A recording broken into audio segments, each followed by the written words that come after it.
Desde el Consulado General de México en Los Ángeles, el día de hoy, y es un gusto para mí que el Canal 22 México y el Canal 22 Internacional nos hayan tomado en cuenta para poder hacer una presentación, una prevista, diríamos, de un documental que se titula Ocupación. Y el director y guionista, productor, eh, Nehemiah Tenenbaum, para todos nosotros es Geme o Gemi. Bueno, pues él es graduado de Tisch School of the Arts en la ciudad de Nueva York y él ha estado muy involucrado en el tema del holocausto, de Shoah, como se dice en hebreo. Y bueno, también él fundó Documentalia Films y ha trabajado como cineasta independiente, fotógrafo, ha dirigido, escrito y fotografiado más de 100 documentales, realizó una exhibición permanente de la Segunda Guerra Mundial del Museo de Memoria y Tolerancia, Los Pasos de Abraham, Infected Mushrooms Comes to Mexico, Rabin, Un Canto por la Paz y Misterios de la Virgen para Discovery Channel. Y bueno, también dirigió el cortometraje en la categoría de ficción Encuentro Ausente y la película experimental Vals de Tierra. En el 17 dirigió El Tercer Espacio y en el 2019 One Word Occupation, que es el día de hoy de lo que vamos a platicar. Y bueno, para que nos guíe y nos lleve de la mano, tenemos como siempre al crítico de cine Julio López, que es el experto en el tema y que ya todos ustedes conocen. Así es que vamos a pedirle a Gemi, cuéntanos un poquito para empezar, antes de transmitirles el trailer y también después Julio, si nos puedes comentar, Gemi, ¿qué te provocó hacer este documental que pareciera que es una visión distinta a lo que hemos estado acostumbrados? Bueno, primero muchas gracias al Consulado y a Canal 22 por esta gran oportunidad, lo agradezco de corazón. Bueno, desde que soy niño tengo un contacto con Israel estrecho, ¿no? Mis abuelos llegaron de Europa en los 20 a este maravilloso país, gracias a Dios, y aquí echamos raíces, pero siempre fui a una escuela judía desde niño, desde el kinder, una escuela hebrea, sionista. Entonces, bueno, aprendí hebreo desde niño, nos mostraban cómo era Israel, escuchábamos música en hebreo, que es preciosa la música israelí, muy lamentosa, un poco tirándole a los tonos en menor que en mayor por razones obvias, ¿no? Entonces, bueno, desarrollé un vínculo poderoso con Israel y, bueno, viví en Israel un par de años, trabajé como camarógrafo en la televisión israelí en el 93, cuando Rabin estaba vivo y de hecho estaba tratando de hacer la paz con los palestinos. Yo estuve ahí un año antes de que lo mataran y lo filmaba. Como estaba en la televisión israelí, podíamos ir al Parlamento, teníamos que cubrir el Parlamento 2 veces a la semana. Entonces yo iba a ver los diunim, ¿no? Las pláticas de la Knesset, del Parlamento, y veía cómo se peleaban los de derecha y los de izquierda por cómo hacer la paz. Entonces, bueno, ha sido un tema muy apasionado para mí. Pero Israel, siento que ha virado a la derecha, bueno, no siento, es seguro que ha virado hacia la derecha, este, haciendo un desbalance de poder entre derecha e izquierda que es muy sano en general. Y bueno, se ha quedado con esos territorios, ha intentado ofrecerlos, los partidos los han rechazado en varias ocasiones, pero desde el 2009 hasta el día de hoy que la derecha está en el gobierno, sin tregua, Israel parece que ya se está quedando con la idea del status quo, ¿no? De ir haciendo asentamientos poco a poco y apoderándose de la tierra palestina, que es un grave error y un peligro para ambos pueblos. Entonces decidí hacer este documental, ¿no? Un documental que no es pro palestino y no es anti-israelí, sino es pro paz. No te escuchamos. Perdón, ¿qué opinas, Julio? Tú que me comentabas que ya habías visto muchísima cinematografía sobre el tema. ¿Tú cómo ves este documental? Bueno, lo primero es que decir que es impresionante cómo se ha modificado la distribución de películas con la pandemia, ¿no? Regularmente estos tipos de trabajos primero llegaban a festivales de cine y luego pues viajaban por muchísimos otros medios hasta que si sucedía llegaba a la televisión. En ese sentido, el Canal 22 me parece que ha hecho un trabajo estupendo porque, bueno, ahora esta película, que como te decía, hubiera tardado muchísimo en llegar a la televisión pública o tal vez nunca hubiera llegado y solo se hubiera quedado instalado en algún canal de streaming o en YouTube, por ejemplo, o en Vimeo. Bueno, pues se va a estrenar a través de la pantalla del Canal 22 ya en un ratito, ¿no? Y por el otro lado, creo que sí, pues estos temas que tienen que ver con Israel particularmente, siempre van como en dos direcciones, ¿no? Regularmente los presentan como las víctimas, bueno, cuando tienen que ver con temas políticos, siempre los representan como las víctimas, o en su caso, digamos, ese es en el caso como alemán, israelí, ¿no? O judío, ¿no? Siempre los presentan un poco como las víctimas, y por el otro lado, en el plano israelí-palestino, pues siempre son un poco los victimarios, ¿no? Y en ese sentido esta película es bastante arriesgada, se lo comentaba justamente al director con quien he tenido la posibilidad de platicar ya en varias ocasiones por otros proyectos. Es bastante arriesgado porque solo vemos la visión, digamos que la película se narra a través solo de un personaje, ¿no? Un personaje muy importante, evidentemente, ¿no? Pero desde ese sentido, pues sí es particular, digamos, la visión. Eh, eh, Creo que nos advierte muy bien desde el inicio el director que esta película es únicamente narrada a través de la visión de un personaje. Y entonces desde el inicio ya sabes qué te podría esperar, ¿no? Pero bueno, y seguramente el buen Nehemia tiene mucho más que decir sobre esta parte particular, ¿no? De una palabra ocupación. Claro, ¿por qué no vemos el tráiler y seguimos comentando sobre el mismo para que la audiencia se dé cuenta de qué estamos hablando? Bueno, un poquito, una probadita.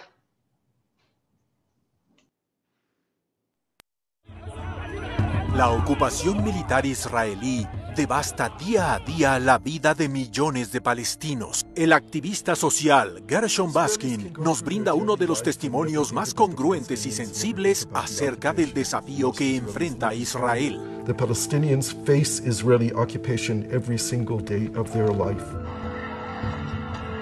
Canal 22 Internacional presenta Una palabra, ocupación. Un documental de Nehemia Tenenbaum. Lunes 22 de marzo, 8 p.m. Pacífico, 11 p.m. Este.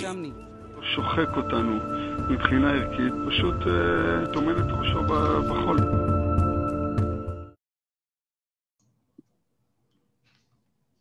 Bueno, pues el tráiler está muy sugestivo.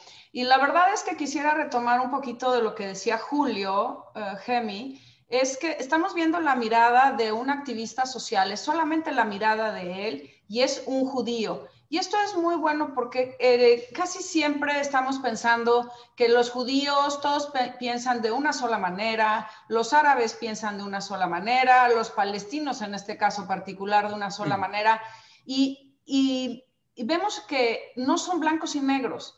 Entonces, a mí en lo personal, y les comentaba, al principio dije, bueno, ¿qué va a pasar? ¿Es anti-israelí? ¿Es pro-palestino? Y la verdad es que es un documental que fluye y que te muestra los dos puntos de vista con una voz de la razón. Eso es lo que a mí me gustó. No sé qué puedas decir, Gemi. Yo concuerdo contigo que es como dices tú, un voice of reason, es una voz de razón, aunque lo que platicábamos antes es una voz de razón, pero que viene también del corazón, porque Gershon es muy apasionado en lo que siente, pero es muy correcto, ¿no? Muy metódico, sabe lo que está diciendo, lo tiene muy claro. Siento que la mayoría de los documentales, las ficciones no tanto, pero los documentales, los que hablan de la ocupación militar, hablan desde el punto de vista de los palestinos, ¿no? Vemos, por ejemplo, Five Broken Cameras, muchos documentales que hablan de la ocupación desde el punto de vista del ocupado. A mí lo que se me hace interesante de One World Occupation es que lo está narrando un ocupante, entre comillas. Él no está de acuerdo con la ocupación, evidentemente, pero él es un judío sionista, muy sionista, que lo está diciendo, este modelo no nos está ayudando, este modelo es antisionista. De hecho, lo dice, ¿no? The Zionist Way, el modo sionista, es terminar con la ocupación y regresar a los territorios. El sionismo empezó a finales del siglo XIX y Herzl, que es su primer fundador, comenta que él veía a Israel como un país donde los judíos pudieran retornar ser los dueños de su destino y ser un modelo de justicia social. Herzl lo dice, en el sionismo más puro. Una ocupación militar no es un modelo de justicia social, evidentemente, ¿no? O sea, nos estamos alejando del sionismo. Hasta me atrevería a decir que es un documental pro-israelí, pero pro-israelí de otro Israel, no un Israel ocupante, no un Israel que maltrata, colonialista, no es el Israel que nosotros pensamos, ¿no? Entonces, desde ese punto de vista, creo que el cortometraje tiene un plus grande, que es, te lo cuenta un judío sionista, ¿no? Lo que decía también Julio sobre un personaje, creo que en la plática que tuve con Julio me di cuenta que creo que es la fortaleza y la debilidad, y de hecho eso se lo atribuyo a Julio, es una frase de él. Sí creo que tiene una debilidad porque no hay una réplica, o sea, él comenta lo que tiene que comentar, no hay otro personaje que lo contrapone, etcétera. Sin embargo, también es su fortaleza, porque es un one-to-one, es uno a uno con un personaje que tiene mucho que decir, que no se tiene que cuidar de nada, o sea, él fluye libremente. Es su voz, es su visión. Es como si vas a escuchar una conferencia de un gran conferencista y te va a contar cómo piensa él del mundo, ¿no? Su visión de mundo. Aquí es con Gershon Baskin. Entonces también tiene su fuerza. Hay un director que se llama Errol Morris, no sé si lo conoces, Julio, un gran documentalista, de los mejores que hay en el mundo. Es una película que se llama The Fog of War, con McNamara, y es uno a uno. De hecho, el documental, que es 1 hora y media, es un gran documental, una crítica extraordinaria. Platica solamente con McNamara. Tiene 2 cámaras. Creo que de hecho tiene una cámara y también recurre a animaciones, música, material de archivo con mucho más recursos que nosotros, evidentemente, pero funciona, ¿no? Porque es uno a uno y tú vas a escuchar a esta voz. Esta voz te va a platicar. Tú te vas a abrir, te vas a conectar con ella, pero como dice Julio, mucha gente no está acostumbrada a ver documentales de un personaje. Entonces se me ocurrió poner la primera leyenda de toda la película es, vas a ver un documental con una entrevista, para que la gente no diga, ¿dónde viene el que sigue? A ver, ¿dónde está el que sigue? ¿No? Entonces, creo que fue importante, ¿no? Como que la gente haga el switch inmediatamente. Tú, Julio, entonces, qué interesante lo que comenta Hemming, ¿no? Digo, porque en todas estas, en este conflicto, siempre estamos escuchando a varias voces y este acercamiento que hace Hemming es, a mí me gustó mucho. Cuando me dijeron el documental, siempre piensas, uy, un documental, ¿y de cuánto tiempo? A mí se me hizo perfecto la duración del documental y es un solo personaje y está tan bien hecho que es muy dinámico y muy entretenido y muy ilustrativo. Sí, fíjate, en ese sentido también me parece interesante, también lo platicamos ya, ¿no? Acerca de la construcción visual de la película. Es decir, creo que en este tipo de historias, en este tipo de conflictos, es muy fácil llegar al sensacionalismo, ¿no? Demostrar imágenes cruentas, imágenes sangrientas, imágenes de lo que es la guerra y que nadie niega que sea así, ¿no? Pero creo que también no era la intención, ¿no?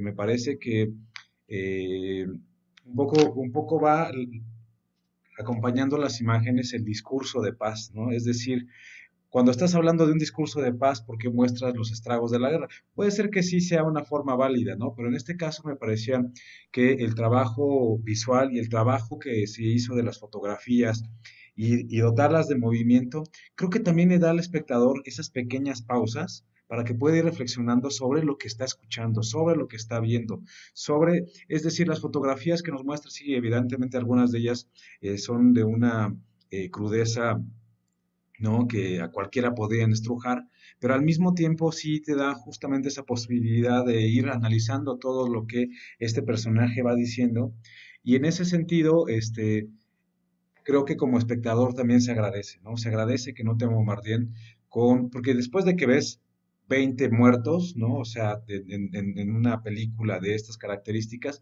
pues seguramente el 21 o desde el 5 ya pierde como esa fuerza, ¿no? Y aquí creo que el director, ¿no? Elige con cuidado cada una de esas imágenes y entonces cada una en un momento específico se vuelve como como un gran, no quisiera decir, como un gran golpe de tambor. ¡Pah! Aquí hay que poner atención, ¡pum! Y así se va desarrollando la película, que como lo dices, ¿no? La duración, creo que también en ese sentido, las plataformas digitales han venido a modificar justo esta idea de que una película debe durar más de una hora, ¿no? Aquí es una película de un poquito más de media hora que se cuenta muy bien y camina de manera sensacional. Creo que eh, sería importante también que Neheme nos contara un poco justamente de este proceso de animar las imágenes, porque me parece que a mí es una de las cosas mejor logradas dentro de la película. Gracias, Julio. Nada más comento algo antes de las imágenes del parallax, que es la técnica que utilizamos.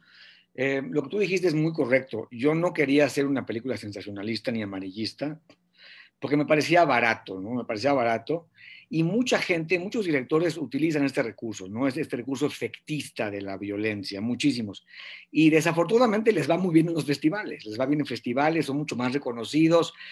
Al público como que lo engaña en ese sentido. Qué fuerte película, pero qué fuerte película, ¿no? Y yo no quise lograr eso, no quise llegar a eso. Sin embargo, tuve, o sea, nos causó problemas en el sentido de que pues no nos aceptaron tantos festivales y es por lo mismo. Yo no me arrepiento de esto, pero yo siento que el público está acostumbrado, incluso los programadores de los festivales, a decir, dame más carnita, dame más carnita. Yo no quise lograr eso.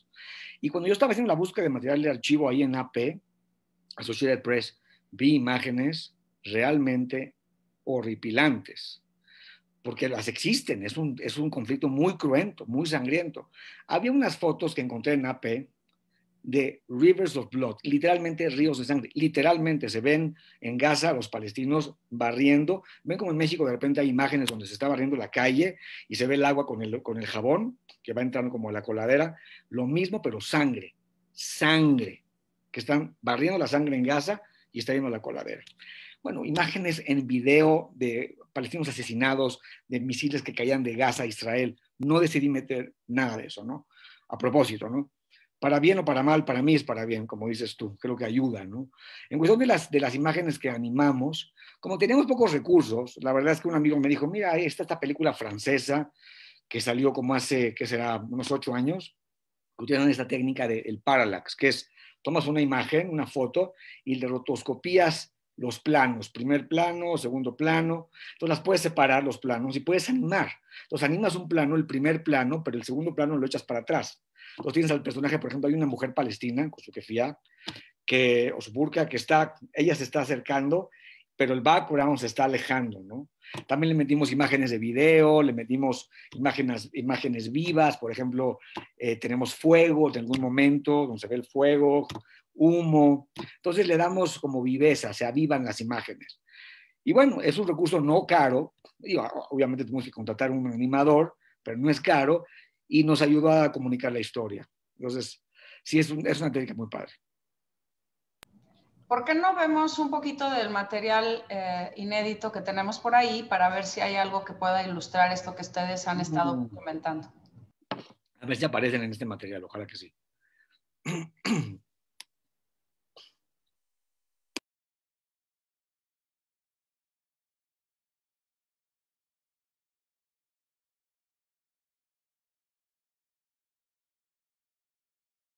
The state of Israel is a democratic state. There are Palestinians who live in the state of Israel as citizens of Israel. 1/5 of the citizens of Israel, 1 of every 5 Israelis is a Palestinian Arab. Most of them are Muslims. They are citizens of the state of Israel by citizenship. They enjoy full voting rights, enjoy full democratic rights under the law. There is discrimination. There is a struggle for equality. I would say that Israel is a challenged democracy. Israel is the democratic nation state of the Jewish people and must ensure full equality for all of its citizens. Any Palestinian Arab can run in the elections, can run in any political party. They sit in the parliament. There have been gaps, economic gaps, development gaps, opportunity gaps between the Jewish part of Israel and the Palestinian part of Israel. Those gaps are getting narrow all the time. They're closing. There's still not enough contact. We don't study each other's language enough. I should say Jews don't study Arabic enough. All Palestinian citizens of Israel are bicultural and bilingual. We need to change that. Jews need to become bilingual and bicultural. And I think that in a period of peace between Israel and the Palestinians and Israel and the Arab world, we will also be able to redefine ourselves as the nation state of the Jewish people and all of its citizens. Bueno, creo que ponemos el otro corto, por favor, porque ahora sí vimos mucho de Gershon Baskin. Si me das un minuto, ¿quieren? Yo puedo poner algo si quieren. Bueno, a ver.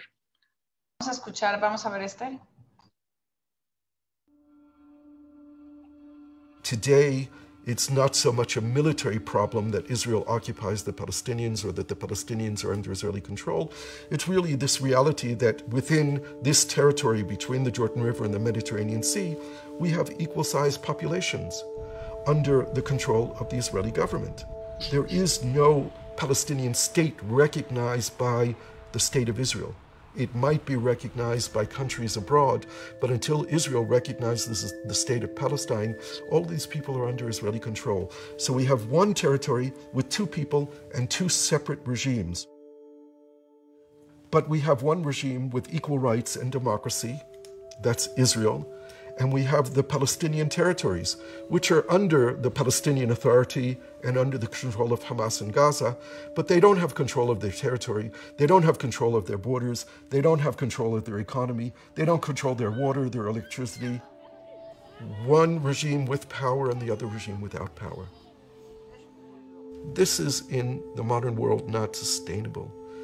For those of us who want democracy, who think that all people are created equal and everyone should have equal rights. ¿Quieres poner algo, Gemi? No te escuchamos. Perdón. Ese clip que acabamos de ver no está en el corte final, son clips como alternos. Lo que dice Baskin es muy importante y ahorita nada más enseño algo, puesto algo de las fotos. Israel no solamente está llegando a una encrucijada ética, bueno, está en una encrucijada ética, sino también demográfica.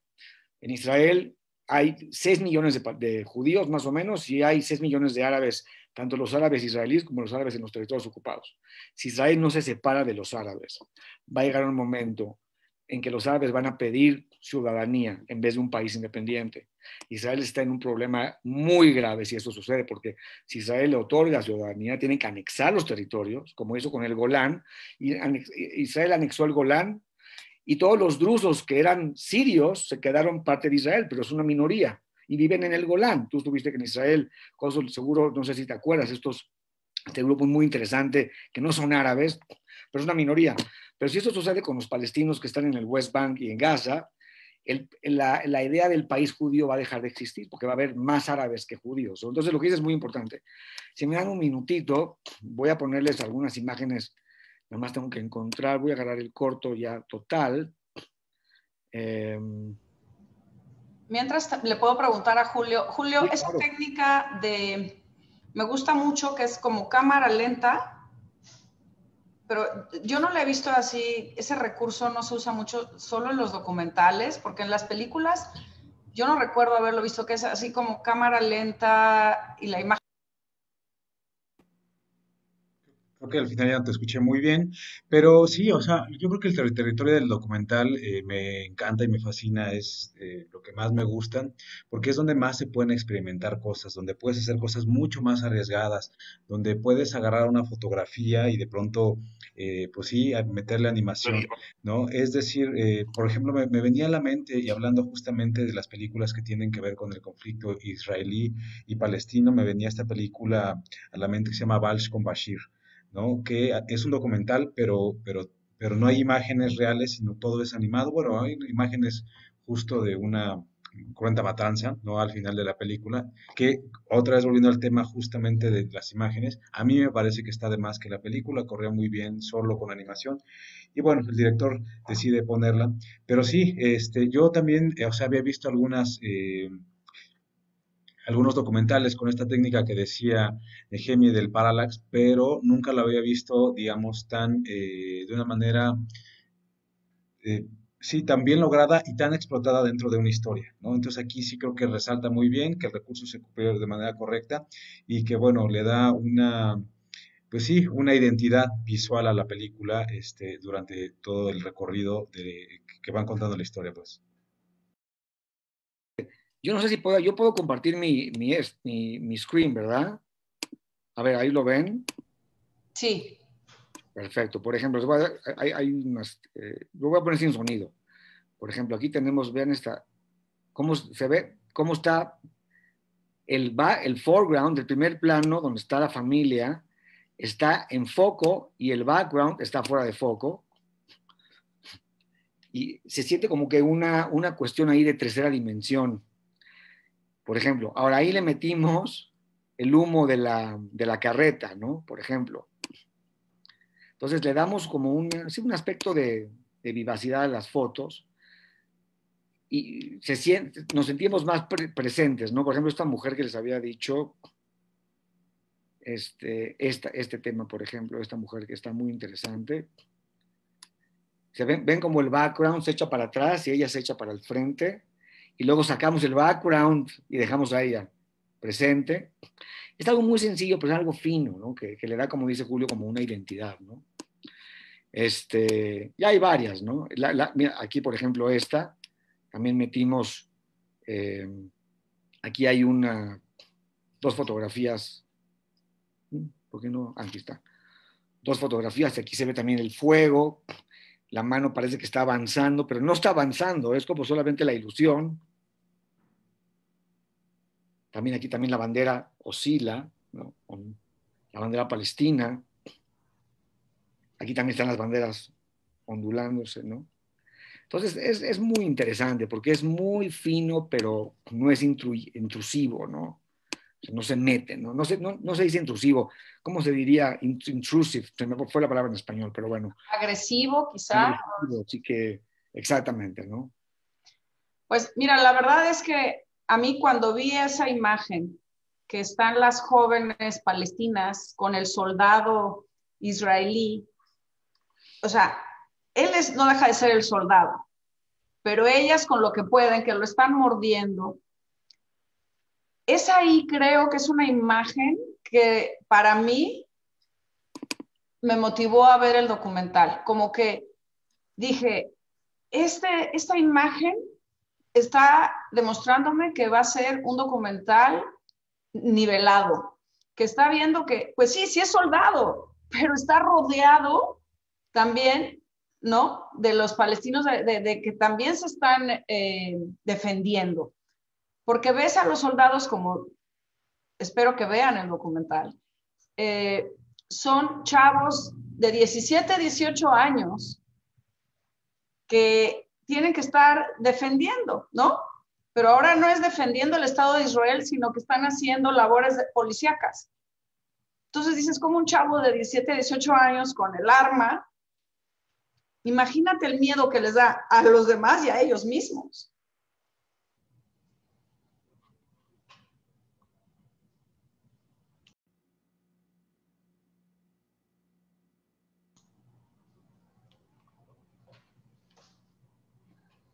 Estaba poniendo las imágenes. ¿Se veían las imágenes? Sí, se vieron. Perfecto, perfecto. Sí, Sí, lo que tú dices es correcto. O sea, el ejército de Israel se formó para pelear contra, de manera simétrica, ¿no? Con otros países, con otros ejércitos. El día de hoy, bueno, el día de hoy llevan 40 años polizonteando, como dices tú, en el West Bank, en Cisjordania y en Gaza. Gaza ya se alejaron de Gaza, pero como dice Amira Haas, que es la corresponsal de Haaretz, un periódico de izquierda muy bueno en Israel, ella dice que se alejaron de Gaza, pero controlan Gaza por control remoto.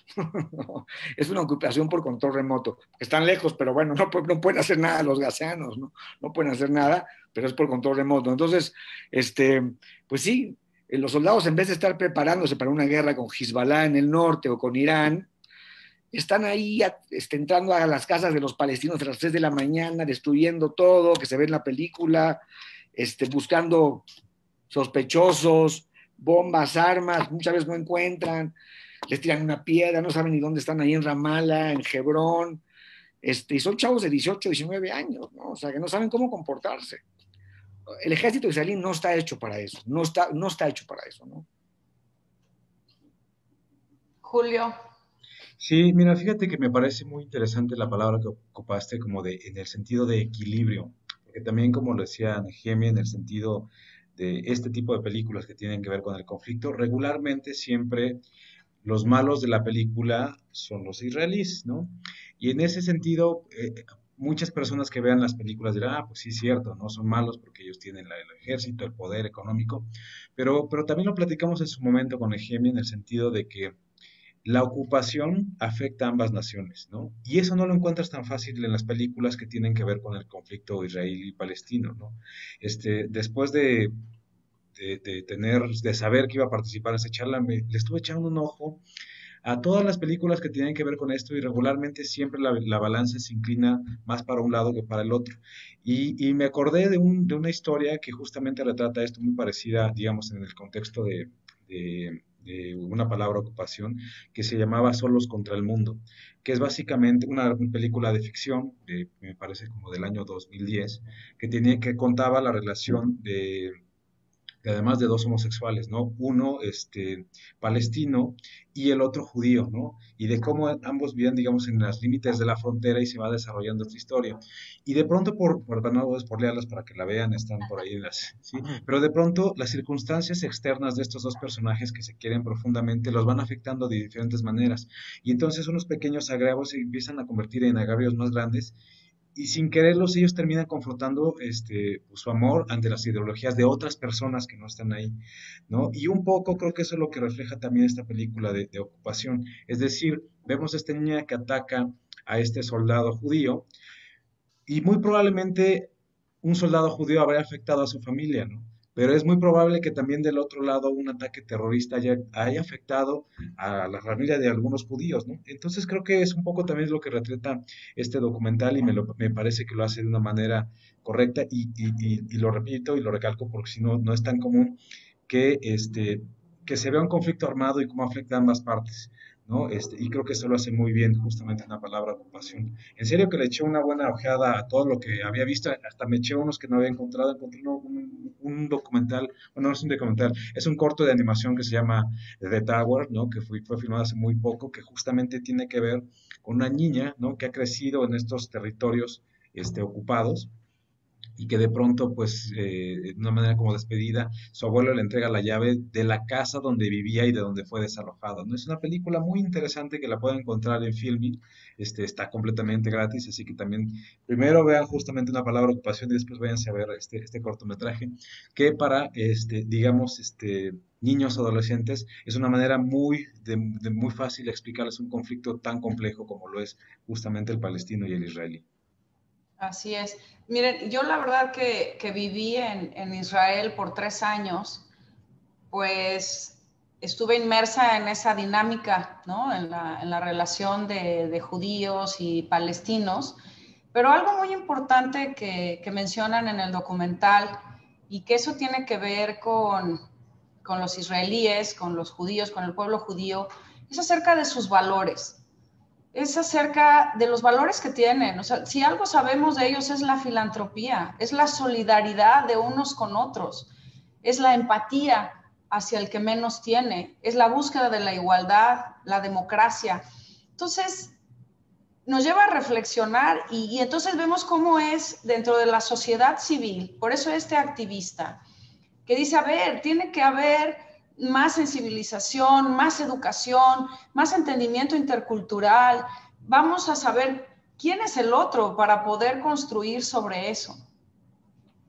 ¿No, Gemi? Sí, totalmente. Lo que pasa es que se han polarizado las sociedades en la actualidad, en la modernidad. Se han ido para un lado o para el otro y eso es problemático. En Israel ha pasado lo mismo. La sociedad ha virado hacia la derecha, los jóvenes se han vuelto religiosos, y las religiones por lo general tienden a ser tribalistas y nativistas, esta idea de nosotros estamos primero que los demás, somos el pueblo elegido, ¿no? Nos pertenece la tierra a nosotros. Y lo que sucede es que si se van a la derecha y se vuelven religiosos, aparte son religiosos nacionalistas, no sé si te acuerdas, no se acuerda, Consul, que cuando usted vivía en Israel, bueno, vivías en Israel, perdón, te hablo de tú, vivías en Israel, Están los religiosos de kipá negra, que son los Haredim, que ellos no son sionistas. Hay muchos antisionistas, pero la mayoría no son sionistas. O sea, cuando es la independencia de Israel, no celebran. Viven en Israel, pero no celebran. Viven en sus guetos, en Jerusalén. Pero están también los religiosos nacionalistas, los sionistas, que son de kipá de colores, de tejida. Ellos son muy radicales, son los que viven en los territorios ocupados, son los asentamientos. Hay muchos americanos nacionalistas religiosos, de corte religioso. Entonces, ellos se han vuelto muy tribalistas y ven a los palestinos como los enemigos, los enemigos. No solamente eso, sino que Israel también se ha empoderado mucho, lo que decía Julio, se ha vuelto una potencia militar, pero potencia militar, no de la zona, del mundo.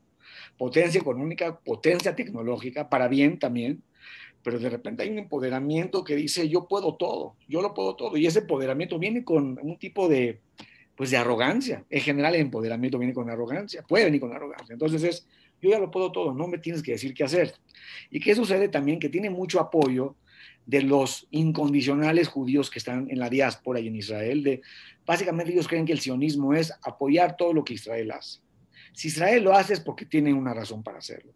Y es muy peligroso eso, porque entonces no hay rendición de cuentas, ¿no? O sea, es cualquier país, cualquier gobierno, cualquier grupo social tiene que tener rendición de cuentas. O sea, si todo te apoya, pues es algo lo que yo quiero, ¿no? Entonces Israel sí se ha virado hacia el verdugo de alguna manera y es tristísimo. Y eso también se aleja del sionismo, eso es lo que mucha gente no lo entiende. Yo soy sionista de corazón, yo amo Israel, pero yo amo Israel con el sionismo real, con el que se fundó. Eso no es sionismo, eso es colonialismo. ¿Cómo ves, Julio? Me van a matar, pero bueno. Es que tienes razón en el sentido de que, pues sí, o sea, digamos que justo el cine sí se transforma en una herramienta que retrata la realidad, a veces de alguna manera, pues nos muestra solo una parte de esta realidad, pero en el sentido de lo que decía Gemie, vi una película ya hace un rato del 2010 que se llamaba El Regreso, que eran justamente niños palestinos que regresaban, habían sido ido de refugiados a España y regresaban a Palestina, ¿no? Es un documental durísimo porque a través de sus miradas infantiles y de sus sueños te van contando la tragedia de lo que es vivir en un territorio ocupado, ¿no? Entonces regresan y ves a los militares, cómo los tratan, cómo viven las personas, las historias de qué les sucedieron a sus papás o a sus hermanos o a sus tíos o a sus primos, y casi todos, ¿no? O sea, digamos, fueron, sí, fueron asesinados por los cuerpos militares israelíes, ¿no? Y en ese sentido, pues sí, ese documental no miente y es crudísimo ver, digamos, estos niños que, pues sí, que viven esta realidad, que difícilmente van a salir de ella o que van a crecer justamente con ella toda su vida y que en algún momento cuando se ve afectado a alguien que quieren, se van a convertir digamos, en este odio mutuo. ¿No? Va a surgir este odio mutuo del que hablaba, ¿no? Entonces, me hablaba justamente de esta parte de nacionalista de algunos habitantes de Israel, y por el otro lado, pues estos niños que están creciendo justamente con todos estos conflictos, y en algún momento cuando crezcan, pues sí van a tratar de defenderse de la forma que sea, ¿no? Entonces es bien complejo, y el cine, digamos, ofrece justamente, pues todas esas visiones, ¿no? También me vino a la mente este documental, este, de Oliver Stone, ¿no? Que también lo filmó ya en 2004, si no mal recuerdo, ¿no? Y por ahí aparece entre los entrevistados, pues, un personaje que ahora es fundamental del Estado israelí, ¿no? Benjamin Netanyahu, y también por ahí aparece Yasser Arafat, por ejemplo, ¿no? Entonces, desde un protagonismo que tiene el director, también nos va contando con voces, pues sí, digamos que voces ya muy a altos niveles, ¿no? Entonces son trabajos muy interesantes, ¿no? Creo que también una palabra ocupación es en un sentido, también una visión completamente diferente que de pronto en este tipo de conflictos pues no tienen tanta cabida, ¿no? Siempre se buscan como otro tipo de personajes, otro tipo que además ya tienen otras implicaciones, otros compromisos, ¿no? Y entonces creo que aquí Gerson habla con mucha libertad, ¿no? Sin ningún tipo de compromiso, con ninguna causa, más que la causa social y la causa de la paz. Y creo que pues también eso se tiene que rescatar de este documental. Sí, totalmente. Tiene una nota positiva al final, lo cual es importante. También tuve algunos patrocinadores que me dijeron, no te apoyo si no hay una nota final de paz. Y yo les dije, no me tienes que decir eso, yo lo quiero lograr así, ¿no? Porque sí, vamos a ver lo que hay por lo menos alguna luz al final del túnel, ¿no? Que sí la puede haber, la puede haber. Y lo que decías, Julio, es muy interesante con esta niña se llama Ajet Tamimi, la niña que aparece en las fotos, que tiene el piolín, se llama Ajet Tamimi, que el día de hoy se ha vuelto una chava, bueno, ya es una jovencita, esa foto ha de ser de hace como unos 6 años, tiene como unos 15 años, y se ha vuelto una mujer de resistencia, una joven de resistencia, y justo a uno de sus tíos lo mataron los israelíes, creo que sus tíos o su primo lo mataron los israelíes. No lo mataron, creo que le dispararon en la cabeza y ahorita está muy mal en silla de ruedas. Entonces es una cuestión de efecto dominó, que es lo que dices, ¿no? Ahmed crece en una cárcel, ¿no? Porque los territorios ocupados son de alguna manera una cárcel. Como dice Amir Haas, Ramallah es una cárcel de 5 estrellas, está mucho más bonita, pero sigue siendo una cárcel. Esta mujer del Aretz, en Gaza, bueno, es una cárcel de -3 estrellas. Y de repente ven que pues a su sobrino, a su primo lo arrestaron y a su tío lo mataron. Entonces el niño pues crece odiando a los israelíes, pues crece, están hartos, ¿no? Crece, como dices tú, esta película dentro de un ambiente de odio, de maltrato, y entonces se vuelve terrorista, entonces mata a Moshe, que es de Israel, de Tel Aviv, entonces el hijo de Moshe se vuelve derechista y odia al hijo de Ahmed, y bueno, es un ciclo vicioso terrible, ¿no? Cónsul, ¿usted cómo ve esto? No, bueno, mira, la verdad yo recomiendo muchísimo que vean este documental, porque yo que viví 3 años en Israel,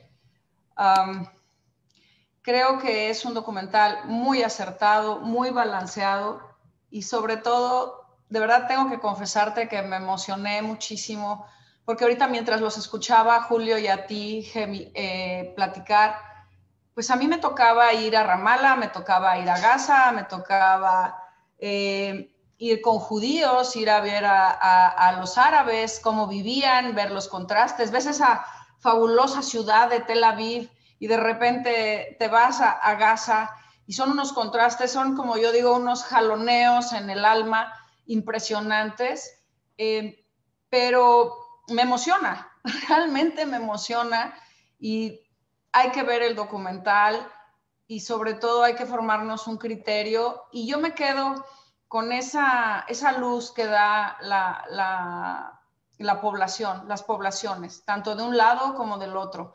Ese activismo constructivo que está haciendo Gershon Baskin, creo que es muy importante.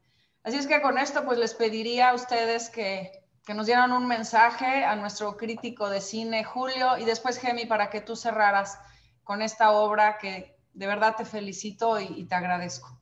Julio. Bueno, por supuesto hay que ver este documental, pero si quieren conocer más de qué se ha hecho en el cine con respecto al conflicto israelí-palestino, ya les he mencionado algunas películas, pero les voy a recalcar. Solos contra el mundo, que es del 2006. El limonero, del que ya no tuve la oportunidad de hablar, pero que es sensacional y que también habla como de la participación de la mujer dentro de estos conflictos y cómo el diálogo puede, pues de alguna manera acabar justamente con estos conflictos. Está Vals con Bashir, que ya también les había comentado. Está esta persona non grata, que es de Oliver Stone y que es del 2004. El regreso, que es una película española de Gustavo Gil. Y esta animación que descubrí hoy, ¿no? Que se llama The Tower, perdón, que es de Matt Ground y que pues está muy padre y que está gratis en Filmin Latino, ¿no? Así que pues, échenles un ojo a todas estas cosas y por supuesto vean Una palabra ocupación. Muchas gracias, Julio. Pues yo nada más me despido, obviamente, pidiendo al público que vea la película hoy a las 10 de la noche, un número cabalístico, a las 22 horas, el 22 por el 22, que significa cambio. Pues estábamos buscando qué significa la palabra 22, porque es 22, 22, 22, significa cambio. Entonces, bueno, si podemos generar algún tipo de cambio, estaría increíble, estaría maravilloso. Agrego a la filmografía que dio Julio, The Gatekeepers, que es una excelente película, no sé si la viste, estuvo nominada al Oscar hace como 4 años, entrevistan a los ex directores de la Shin Bet, que es el servicio secreto interno de Israel, no el Mossad, 6 ex jefes de la Shin Bet, los 6 están en contra de la ocupación, los 6 ex jefes de la Shin Bet. Es que mucha gente está en contra de la ocupación, dentro de Israel, líderes, ¿no? Pues me despido diciéndole al público que ojalá se empapen un poco de este conflicto que está rezagado, ya no está tanto en el debate público, porque han pasado tantos años, la gente está cansada de tanta repetición, y como no avanza, la gente ya no lo quiere, ya no le interesa mucho, y es muy triste porque los palestinos están rezagados y ahora están olvidados. Israel, bueno, pues eso también le conviene a Israel que ya no se mencione lo que está sucediendo, pero al pueblo palestino no le conviene. Entonces, pues nada más que ojalá puedan también debatir el tema, tratar de cabildear de alguna manera, aunque estamos en México, estamos en Estados Unidos, donde sea, cabildear a favor de la paz, a favor de la paz para ambos pueblos, ¿no? O sea, ninguno se merece vivir, unos con misiles, otros con atentados terroristas, con maltratos en los territorios, nadie se merece vivir así. Entonces, si pues, se puede cabildear, ya sea en sus casas o en sus comunidades, estaría maravilloso. Muchas gracias y nos vemos en la noche para ver el documental. Muchas gracias, cónsul. Gracias, Julio. Hasta luego, chao.